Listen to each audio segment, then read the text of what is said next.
Melanoma Matters is an educational resource. The content represents our opinions and does not constitute medical advice. If you're a patient with questions specific to your situation, please consult your medical practitioner. Hi, everybody. Welcome to Melanoma Matters. I'm Sapna Patel. And I'm James Larkin. Hi. Hi. So today we have one of our most excited, anticipated guests here, Dr. Allison Betof Warner, who is Director of the Advanced Melanoma Program at Stanford. Allison, thank you for being with us. It is my pleasure. Thrilled to be with you. James, over to you. Yeah, so Alison, great to have you with us. You and I know each other a little bit already, but we'll come to that maybe in a while. But first of all, what we normally do is ask people just to give a bit of background about themselves, you know, where they've worked, where they've trained, maybe why they're in oncology in the first place, and we can kind of take it from there. Yeah, absolutely. I had a circuitous path to oncology. I'm from Pennsylvania, Philadelphia originally, and did my MD PhD at Duke, my residency at Mass General, and then went to Memorial Sloan Kettering for fellowship and attending life, and then moved to Stanford to take leadership of the melanoma program in March of 2023. But I started medical school thinking I was going to be an orthopedic surgeon. I was a lifelong athlete. I was a gymnast all through college. I was a Division I gymnast, and like all former athletes, spent a lot of time with orthopedic surgeons and thought that was my path. And early in my course of medical school, met a 15-year-old woman who was diagnosed with osteosarcoma. And she was a gymnast and had hip pain doing gymnastics and came to ortho clinic, which is how I met her. And I just fell in love with her journey. And I followed her from ortho when she had her initial resection and pelvic reconstruction through the time that she developed metastatic disease and was on chemotherapy and many years of her long journey. And really changed my perspective. And ultimately, I shifted the direction of my research, did my PhD in cancer research. And here we are many, many years later as an oncologist. What a great story. It's really interesting, you know, when we talk to people, I think we can reflect on our own lives as well. Sometimes there's these forks in the road that sort of come out of nowhere. And then you look back on them afterwards and you think, well, what if? And yeah, so to ask you a sort of a lighter question, if you had been an orthopedic surgeon, what would be your favored body part? I was going to do spine. You know, this is like a go big or go home, right? Yeah, ortho spine was the path. Wow, James, that's cool as well. Your second favorite body part? Come on now, so we talked about that on camera before. Or not? That's a joke from Sleeper, by the way, Woody Allen film from the early 70s. You could maybe put that in the show notes or something. Which Jeff Webber and I had a little bit of a joke about once a while ago, actually on the podium as well, but it would be one for people who really know the reference. Anyway, we digress a little bit. So that's great. And I guess one of the reasons we know each other a little bit already, apart from we both work in melanoma, is that, you know, you're one of the most famous people, I think, in the world of medicine who's also in the world of CrossFit. I think that's a fair statement, actually. And when you were here, remind me when that was, earlier in the year, wasn't it? Yeah, a year ago or so, something like that. Yeah. So we had the honor, my wife Emma and I, of hosting you at our gym, CrossFit 1971, South Wimbledon. So shout out there to Flan, and you met Owen as well. So Sapna's got a bit of a thing about Owen. And we worked out together, and we got a heart on the podcast. Now that is extra points. Is that going to come out, do you think, when we actually do it? Owen's just going to love that. I mean, you can't even pay for that, can you? You just did that, so that's amazing. Anyway, so that was great for you to come to our gym and we work out and everything else. But obviously, this is a big personal thing for me. But I'd just love to hear a little bit about how you got into CrossFit to start off with, and then also why you think it's important for us professionally and for our patients. Yeah. So, Like many former college athletes, I retired from my competitive career after college, started medical school, was like knee deep in medical school, and missed the structure in my life of, regular sports and a team and all of those things. And kind of bounced around a bit. I ran a few marathons. Was training for my first triathlon. And I realized I'd lost all my upper body strength. And as a former gymnast, that was mortifying. I was swimming for this triathlon and my upper body strength was gone. And I was just mortified by this. So I started going to the gym at Duke, where I was an MD PhD student at the time. And this was 2008, early, I guess, very beginning of 2009. And I was lifting in the corner of a gym, and this guy comes up to me and he says, "You know how to lift, right?" And of course, like a classic single woman in a gym, I was like, "Bro, like I'm good. I like whatever." And he was like, "I promise I'm not hitting on you. I just like, have you heard of CrossFit?" And this was 2009, and the answer was no, right? Nobody had heard of CrossFit. Very few people had heard of CrossFit back then. And so he said, go home. I'm going to leave you alone. Go home, Google CrossFit Fran. And if you're interested, come find me next time you're here. I said, okay, I went home. I checked it out. It looked interesting. There were people doing lots of pull-ups, which as a former gymnast was something that I could actually do. So I found this guy at the gym the next time and I said, tell me more. And he said, the first CrossFit gym in North Carolina just opened and I go there, why don't you come with me someday? So we go and we check it out. I did 7 minutes of Cindy, which for those of you who haven't done Cindy is a classic CrossFit workout that's supposed to be 20 minutes. Here, I think I'm like this reasonably fit person. I just ran a few marathons. I was a Division I gymnast, got my butt kicked by 7 minutes of Cindy, laid on the floor for about 10 minutes, got up and said, "See you tomorrow." And that was March of 2009. And I have been CrossFitting ever since. See, she used it as a verb. It is a verb. It is a verb. Yeah, I competed on a team in the CrossFit Games in 2010 and then really, scaled back my training to finish my medical training, but have been coaching CrossFit since 2010. Yeah. I was going to say, isn't that one of the things that makes you special is you're one of these few physician CrossFit coaches, which is no small thing, right? To get that coaching certification.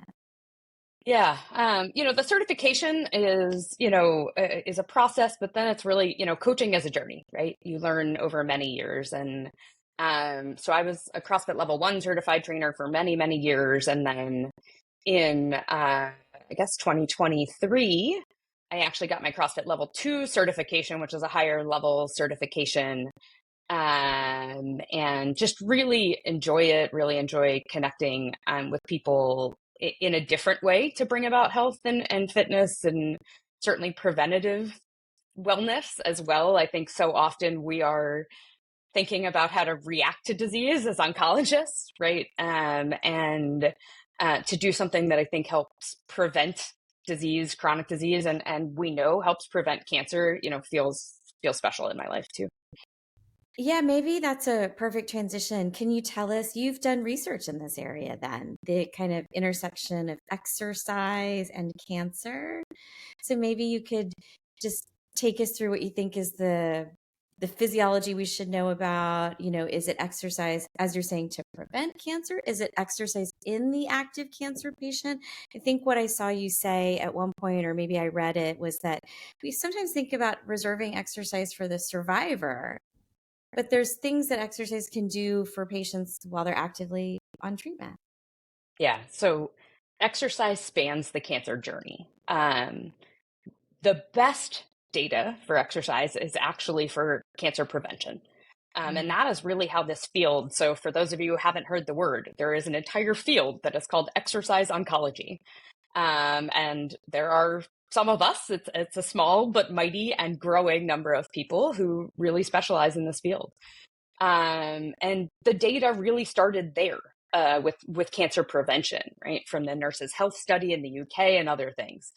And people have done beautiful work on prevention of breast cancer, colorectal cancer, and other things.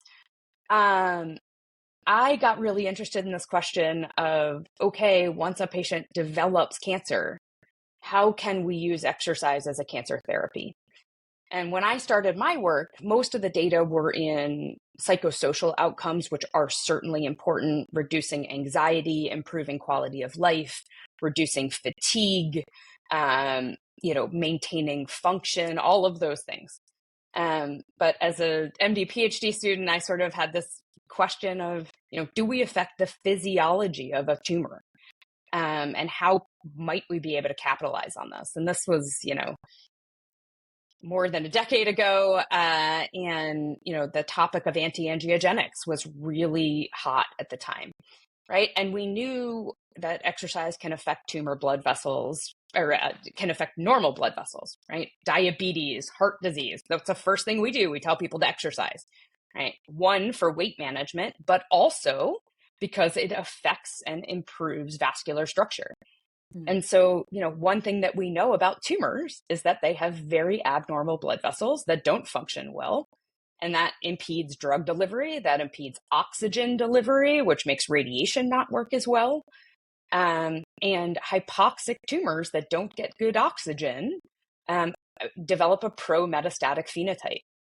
And so we really asked the question, okay, well, in peripheral vascular disease, in diabetes and heart disease, we can improve oxygenation through exercise. Can we do exactly the same thing in a tumor? And so, while experimenting on humans is challenging, you can exercise mice a lot. And I became a very educated mouse personal trainer for several years, and ran mice on wheels and treadmills all day long. This work originally was in a breast cancer model, but, we showed that exercise can improve the vascular structure and function in tumors. And you can actually use that to deliver more chemotherapy to tumors for the same systemic dose. This was chemotherapy because this was pre-immunotherapy days. That the chemotherapy actually works better. And so that was, the sort of the main work of my PhD. And ultimately, I became a postdoc in Jed Wolchuk's lab as a fellow and took this into a melanoma model. And we showed very similar things, but also that you can, change melanoma responsiveness. And now we've seen this in, numerous mouse models of cancer. But also now looking at, CD8 T cells and how this interacts with immunotherapy. Carrie Shadler had a beautiful paper on this, her group. First author was Hannah Savage about a year ago. And Carrie's actually providing an update. We're here at the SMR meeting, the Society for Melanoma Research meeting, and Carrie actually will be on the podium, I think, tomorrow, giving an update on some of that work. Wow. I mean, there's so much that I want to talk about. There won't be time. But I mean, I love that whole reflection about 7 minutes of Cindy apart from anything else. And and again, this is kind of something I suppose that people who know about CrossFit will understand. But I actually, I did my level 1 actually in the US in California. I don't know if I told you that before. This was 5 years ago. You didn't? No, I love that. Yeah, when Greg Glassman was still in charge, and he had this, the whole thing for CrossFit for physicians, and so that you got to go on the course, which was free. Obviously, you had to pay to get to California and all that sort of stuff. And then he used to tell these stories. I'm sure you've heard it as well about these ridiculous, these people who just thought they were ridiculously fit, and then they'd go and do a CrossFit workout, and then some relatively small person would just come into the gym and just destroy them, basically, because they actually had the attributes, the fitness necessary to do the workout. But what I was going to say is, Allison, is there a sort of a general kind of one-size-fits-all exercise program here or not? I know there's lots of different sort of dimensions to this. You talked about cancer prevention, for example. I mean, one of my slight obsessions, I suppose, and that's what I'm asking at really, is that people really, I think everyone understands the importance of doing cardio. That's uncontroversial, but it still feels that a lot of people, to me, aren't really doing enough strength training, and that's Yeah. that's one of the things I think that gets neglected still, at least in the sort of mainstream discussions.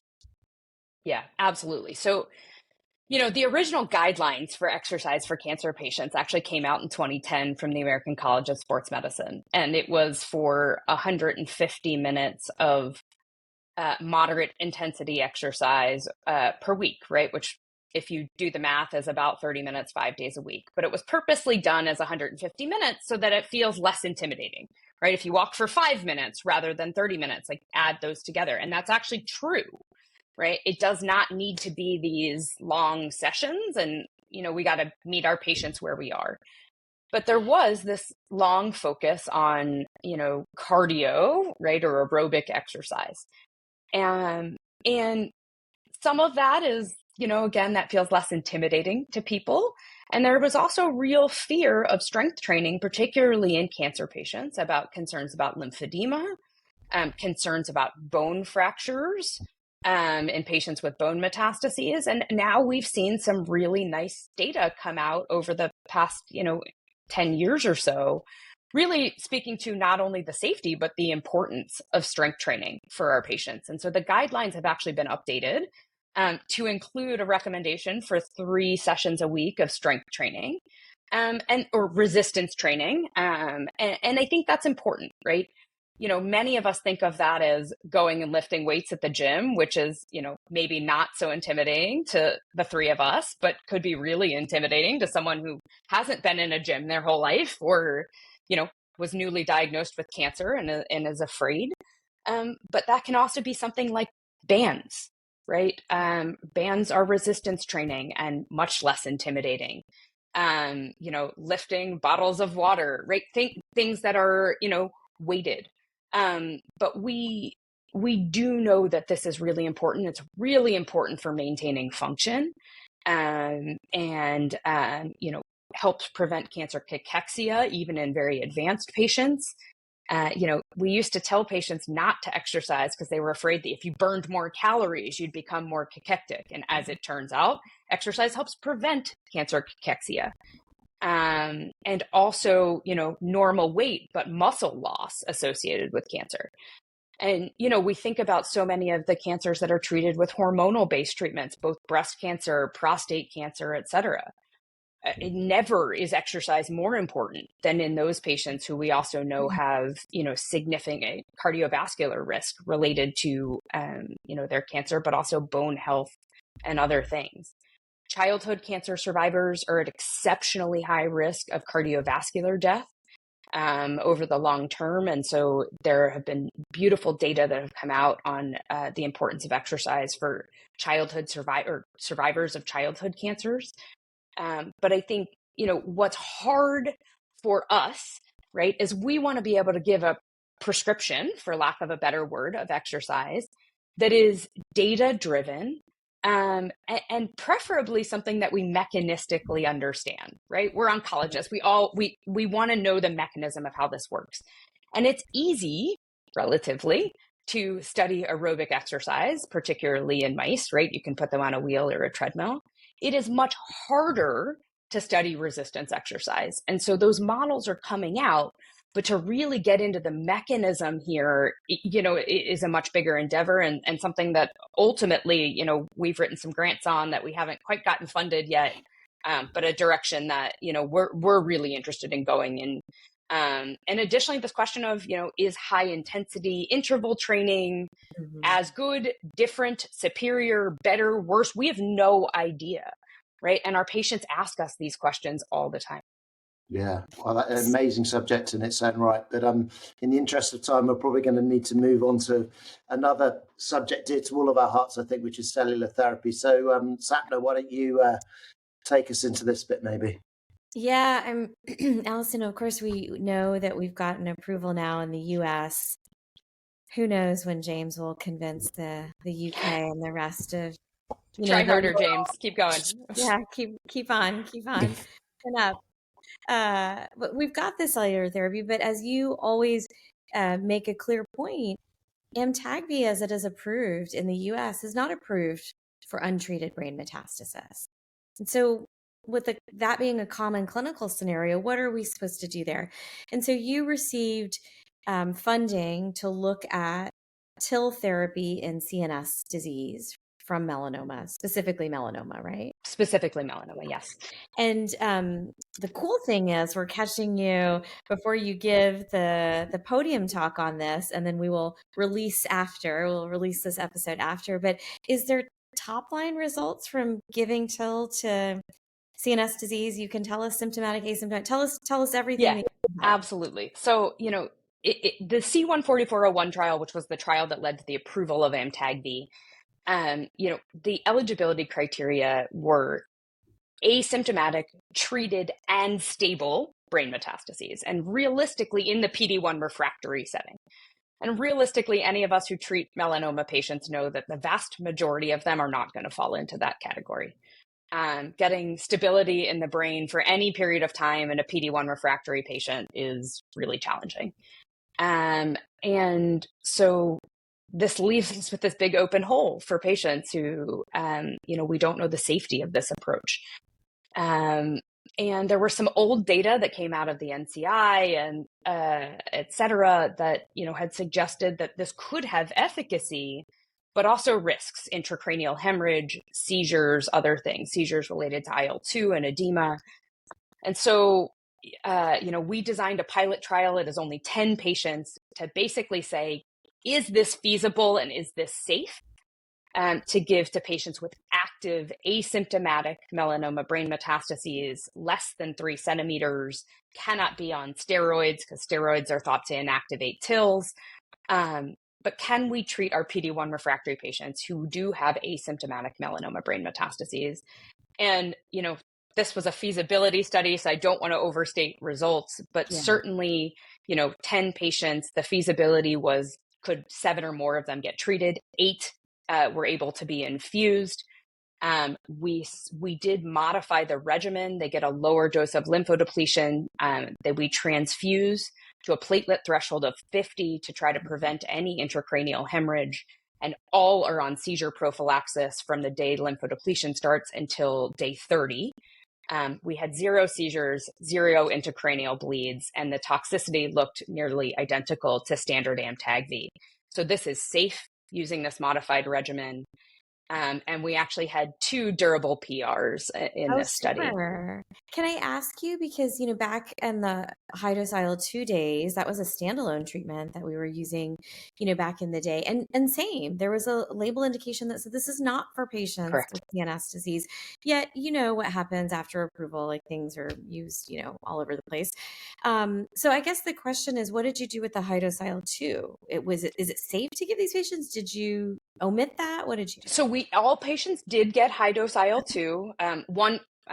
One patient was not able to get it. They got sick during the course, but the other patients all did get high dose IL-2 with the seizure prophylaxis. I think the biggest concern about IL-2 is really intracranial edema. And that was part of the reason that we limited patients to 3 centimeter brain mets, worried that larger brain mets could trigger greater events, and we added the seizure prophylaxis, of course. But also remember that the Amtagvi regimen is 6 doses of IL-2, not 14 doses of IL-2. Right. And we know that IL-2 is cumulative. And I do think that many of the challenges with high dose IL-2 from the old days of giving high dose IL-2, really came with some of those later doses. And so, what we know right now is that with current unmodified standard TIL, you really do need some IL-2, to activate the cells and promote survival and proliferation. But it's unclear, exactly how many doses you need. The median on our study that patients got was 4. And they tolerated it reasonably well. That's great. Can I bring these 2 topics together, maybe in a way, when these patients are admitted for cell therapy? And of course, we should also really say something here, James. Allison is the first investigator in the US to infuse commercial Amtagvi.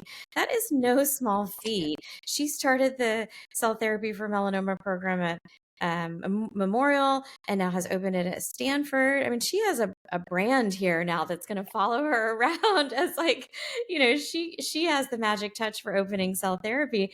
She's opening afami-cel for sarcoma at Stanford, and frankly has infused the most patients in the US for commercial TIL. So, I mean, we should recognize the powerhouse that Allison is here, but bringing together this exercise and TIL space, Allison, as well as anybody, the admission days for TIL, this is not an in and out sort of thing. This is not endogenous T cell therapy or an auto transplant. They're in there 7 days of lymphodepletion, cells on day 0, a few days maybe of high dose IL-2, but there's a recovery period here. There's maybe transfusion dependence, et cetera. So sometimes we're looking at 10, 14 or beyond number of days. So what do you tell your patients as they are sort of, I don't want to say stuck, but maybe confined to that hospital room? What should we be telling them about movement, exercise? It's one thing to ask the physical therapist to come, but they also are trying to put a touch on every patient. Should we be saying, hey, bring your bands from home? And what should we be telling those admitted patients who are getting in the hospital for cell therapy? Yeah, I certainly tell them walk, walk, walk, walk, walk.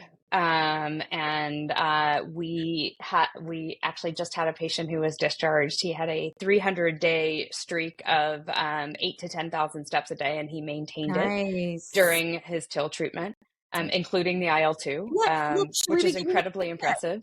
Should this be our small little, here's your admission gift as a Fitbit so you can track your steps or something? And maybe, we do tell patients, they can bring bands, yoga mat to, stretch and move. I am a little cautious with bands and things like that during the thrombocytopenic period. Patients will get down to platelets of 10, et cetera. We certainly don't want to risk, even spontaneous hemorrhage from muscle. So, during those days, I do really caution patients that maybe walking is our best bet. But we do encourage it. And in fact, we are starting a program at Stanford where our physical therapists and hopefully eventually our physical medicine rehabilitation team are going to be working with our cell therapy patients in a more concerted manner, thinking about specific rehab and even potentially prehab, which is probably a topic for another day, for really optimizing this treatment. Cool. Well, fantastic. I mean, we could have talked all day, but you've got to go and give a talk. So listen, thank you, Allison. Congratulations. I think those are really, really important data, really important because it's such a big question for all of us having access to this treatment. At least I hope we will have access to this treatment in due course, but obviously you do already in the US. So congratulations on that to you and the team. And thank you very much indeed for spending some time with us. Thank you both. It was a pleasure.